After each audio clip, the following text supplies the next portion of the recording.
Hayeng se akhoi Purnima numit ko ado Purnima numit se kai tawba yagadage habado hapetang ko haidi hana mamang da budi dum loina tawra lai ko ado muka sum kaudana ba haitare kaudana ba haragade Hayeng Purnima ni ningjangam da basu yai ko aduna akhoi sum tawba ya ba khara I ma'am da share tawjaraken tawni ko khwai first thing hana arsine ko ahambada akhoi na tawda ba se imong manung phajana sengdok piyo ko ayuk se harasine ko ayuk se nungdang dagi hong dum sengdo ma su kai su kai di phiron thupchandana khochandana phiron chairaga leiba khotpa mayam se adumba mayam da haida khoi pupudaga haptadana phiamdaga yalaga na chaukidaga namjalaga yam leiba yawidana ko amain tawraga thamba pot kumba leiraga de adu loi loi sambiro ma ayuktana imong wairam se tokte thoktana tawraga hadi kitang akhoi gi rock salt gumba kai gumba khatang hapaga waiga se phajana cleanse taw hadi even thong phaw ba harasine ko aina thong sengdo ha ko mamangda hadi akhoi gi si se akhoi na main door ne harase ba ai gi main door se phi amda ising asaba tawra ko ising asaba dan to hadi akhoi gi thong je main door se phajana takthokpi ba si ju leina ko na akhoi na main door se sometimes hengda ba su yawina hadi changak pati thong du dagi loina changak to nga tane ba akhoi gi main door du dagi ado main door du da hai tara ko ising asaba harasine ko sing asaba oil lumbu lumbu saba ising da tawra ko dumai tawra tawbiyo cleansing phajana tawbiyo ko aduga akhoi gi kaino se harasine akhoi gi machu se ngasai gi machu haraga di ko yangang se haitare ko yangang seng bagum balai se thong ne na khalaswa thong du gi somna kan da kitang thada biyo somna kan da kitang thada biyo ko hadi machu gumba se akhoi gi kaino tawe ba hadi abundance gumba attract to bai tab sha attract to ju oe ba ko machu oiro na traga cinnamon powder gumba oiro hadi ai gi thong changpham du da kitang som side ta ma kitang admai na gumba to bi ba ko adu duma to khoi fasting adu ma leire ko imung manung singdok pa khotok pa adu ma leire aduga plus isa ju iru mai thajaraga fasana ko ko lo thoga yamna wakhan energy nungaibam da leibiyo ko hadi ngasai gi chawdabi khotabi yaringe ngasi chawroge ngasi ji yam kam oina lege ko manifestation gumba tawge hadi phattaba energies gumba se lahan gano isa da yaringe adumai taro ko meditations gumba taw let go to holo hadi nungai taba khotaba mayam se leina ko nungai taba mayam se loina chalhan ki bengonda hadi jo ngasi ngarang se hai tare ko ngasi ngarang hadi ngasi harase natraga hayeng natraga ngarang sum ishagi ke no ta sum yengone hadi even ai isha ma hai tare ko hadi pot sing se loina mak stuck toroga leiraga hadi emotional oiba hai tare ko wakhan jida ma ga hadi leita bang khangdab do to bune sai kan se even ai isha ma ai na hai jo isha mayam da dum ai ke no ta ai personal experience share tore ko keno tawraga hadi mind se stable oide ba sai kan se sometime to stable ohen ba ma darkar roi bang sai thabak yam bai ni khangde tension stress kari ka leiba mayam se na hadi pura fluctuate tawraga leiba do khoi mind se ko adun khetang si se kam ohen ba ma yam darkar roi ko काम होन बजे कमाई तो इरु माइथा जरा को लगा Hadi meditate कुंबा तो होन बजे लेट गो तो होन बा को हादी ए फगरे नत्रगा हादी फरनी नत्रगा हादी लोइना चटखरे खोटखरे हाइबना चिंगबो माइ तो को अदु दुम लेरे को हायिंग से तोबा या बसे को दुगा अमना हादी आइना मनी बॉल से थमी से मनी बॉल सेंबे को पायरेट मचा गुंबा दुमाइना हाना लेगिबो खोटकिबो लेरगदी को पायरेट अनि अमा पीस अमा हापकेरा अनि हापकेरा को सिनेमन स्टिक लेरे को सिलाई से कॉइन खरा हापे को माइ तरो चमचम न दुम हादी पिसा चपी गुंबा हादा चे गी पिसा गुंबा दुमाइना हापसु है हापत्रसु है के सुकाइदे को अरैबदो अरैबदो न तो सिलाई जो सिनेमन स्टिक लेरे बेलीफ ले को बेलीफ ले हापी से नंबर्स इबे यावे अबंडेंस प्रॉस्पेरिटी को आइना इनिंगिबा पामियो पोतो दुमाइ तरो इरे को सिदी पिसा ग रिलेट ओना सेमबने न मनी बॉल लेना हाइराबने ना सिदा तोइसे हादी कोइना नंबर्स आना जो नंबर से 520741 गुंबा कई गुंबा दुमाइना इदना खोतना माइ सेमे को अदो सिसिना लेरे मनी बॉल सेमबगी हाने वीडियो फसना यावने अदुदा येंबिरसु के सुकाइदे को मनी बॉल सेमबम यारे जर्नल हारसेबा इयो इबगी हैबिट से हाइतारे को अफबा इबगी हैबिट अमा थंबियो को अफबा पॉइंट में अमा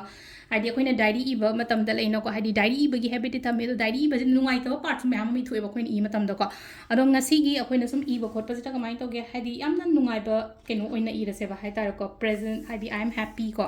हाइदि आई एम ब्लेस्ड नत्रगा हाइदि आइना ओहनिंगे पोतो हाइदि अफबा पॉजिटिव अफर्मेशंस पॉजिटिव थिंग्स हाइदि प्रेजेंट टेंस कुंबा द कइदु माइन हजिग फंगे ना हारसने को समना आई थबक केनो तौरगा लेरिने ना खल्लसे तारगदि आई थाम दुलपा असुक ताले आई थबक फंगे आई नाबा फरे नत्रगा हाइदि आइना थागे एग्जाम दो क्लियर ओइरे खोले हाइबन चिंगबा दगी अंगांग पेखा थाबो खोपा अंगांग गुंबा लेरगदि आइना पामी बे एग्जाम केनो हाइदि स्कोर हारसने को समना हाबदा हाइदि 150 स्कोर लौ तौदबा यादे 600 यौदबा यादे स्कोर से दुमाइन तौर को लगा आई स्कोर आई अदुगी स्कोर दो फंगे खोले ना दाइन तौर को प्रेजेंट टेंस दा फंगे यारे खल्ले ना दुमाइन तौर लो इथोबो को हाइदि सी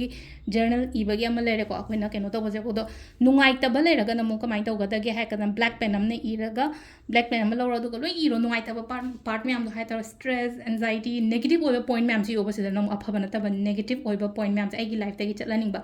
अकीबा हारसिना को फियर स्ट्रेस एंजाइटी अदगी बैड लक हारसिने को दाउ यादब खोतब मैम नुंगाइट्रियो पालमदा हादि अदुदो कोलम अमुबम ने इरगा हादि खोचलो हादी चेदो ngसाई डस्टबिन गुम्बदा कई गुम्बदा शेगायरगा नत्रगा मै थादोगा लंगथोखोबा अदु अखोइना अतोपा मैनिफेस्टेशन तौबददि ngसाई मै थार मतुंगदा ngसाई एसेस तो फसना नुंगसिना हाइतारेको यामना कनो तौना केयर लौरगा हादी ब्लो तौइदनको अदो हादी ngसाई फतबा नेगेटिविटी रिलीज तौनबदना आई हाइचेको सुरु नैसलागा लंगथोखरसु दुमा यारस कछु काइदेको अदु दुमा लेरे कोइना तौबा याबसेको क्रिस्टल चार्ज तौबिबा क्रिस्टल चार्ज तौबिनो हंग पेम या कमाइ तौको क्रिस्टल से सिसे हाइतारे एना सिदि इसिंग द चामबदि उतरेको सिगी अइना सिजनरिबा अइना सुम आइगी सिबा खोटो सु मैम हाइसनेको सि हाइरसे अदगी टेबल द थमिबा ते क्रिस्टल साइना हाइरसनेको टम्बल्स नुंगबल्स करी करा लेबो खोपा सु मैम ते इसिंग असेंगबदा लोइन चामथुएना हानाको इसिंग असेंगबा खरा लौरगा इसिंग द चामथुएनाको चामथु अमतुंग अखिना तौबदा से कइनो हाइ कांसिदा अखोई इचम चंबा दुप कुंबा लौको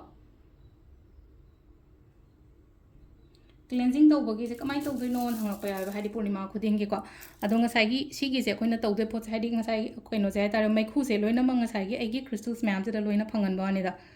शेंगदोइना खोइना हादी स्पेस क्लियर तौबगुमबनेबा खोइना दुप थादोइ वाइ शीट पतैबो खोप लोइना लोइरा कांदा एउका दुप थाबो खोप दोइदा ngसाई क्रिस्टल से लोइना मंग अखोइना सिगी पोत मैम से को तौने दुगा लिकली की बॉल लौबियो को यारगदी लिकली की बॉल नि खंगदे लिकली की प्लेट नि खंगदे को तंगाई फद्रगदी फद लेत्रगदी लेत्रे को लेरगदी प्रेफर तौबदी सिगी लिकली की कइनोसिना हेन फै को अदो हादि समाइ तौरगा सिदा हापिरनिना को अदुगा थोंनाउ मयादनि खंगदे नत्रगा अखोइगी कइनो हाइरसिने को थोंनाउ मया ओइरो नत्रगा अखोइ थामंगाल फंगबा जगा हाइना हाइरसे थामंगाल फंगबा जगा हाइरगदी अखोइगी टेरेस मथक्तनि खंगदे अमदनि खंगदे अदुमाइन थम्बिरबो हाइदि पुंग सपोज पुंग तरे साइदि थम्मेना खलसे पुंग 13 मखाइ ताबदो अदुमाइन लौसन बिबमा नत्रगा नोंगाला कांदा नुमित थोक्ट्रियासो नुमित थोखरे नत्रगा हाइदि मथंगी नुंदिन ओइ लेरमे कावे खोले का हारक पयाबा नुमित थोक्ट्रियादे लौसन बियो यारदे क्रिस्टल चार्ज तौबा अमा लेरे अखोइना तौबा याबजे को मून वाटर सेमुको लिकली की बॉटल्स गुम्बा अमा लौरसे लिकली बॉटल से लुपा चामुक्तंग पीबनेको हाइदि बाजार कई हाइफेटंग यंगबियोको हाइदि एवरी अखोइना फुल मून गुम्बदा वाटर कनो हाइदि फुल कनो अखोइगी मून वाटर सेमबनिना हाइदि प्लास्टिक की बॉटल द याब्रा अदु हंगपते याबको हाइदि अखोइना कनो तौ लिकली की बॉटल से नहेनदि कनो तौ लिकली बॉटल से दा कनो तौरको इवन आइगी विश एना हाइसनेको विश गुम्बा इरगा मखादा थमसु यायब कैसो मखादा थमेदनको मखादा थमगा सिगी सिंगसे मथंगी नुमित लौसलगा अइना दुम थप खोप नाइसनबा अदुमा तौबा यारे अदुगी अखोइना तौबा याबा हाइदि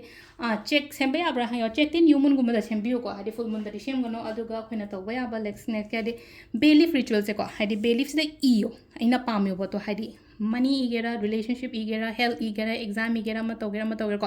अइना इरगा अदुदो बर्न तौरगा साइन हाइदि बर्न तौरगा मागी एशेस तो प्लेट अमदा यावगनिना को अदुदो ब्लो तौरगा मपांदा फुल ऑन कामथोकपिगोबो को अदुदो लेरे को दो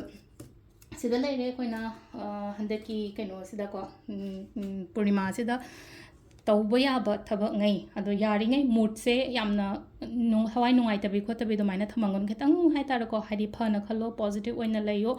पुनिंग नुशीदनबा कइनो थोक खोतबा दुमाइ तौना हाइदि पुनिंग नुशी हनबा अइना ngसा हाइगिबदो सिगी पूर्णिमा मतम सिदा इसाइ थंदा हाइदि पुनिंग नुशीबनि खंगदे अमनि खंगदे पोचिंग स्टक तौरकपनि खंगदे दुमाइ तौबेता यावपनेबा अदुदुना को हाइदि यामना काम ओइरगा हाइतारको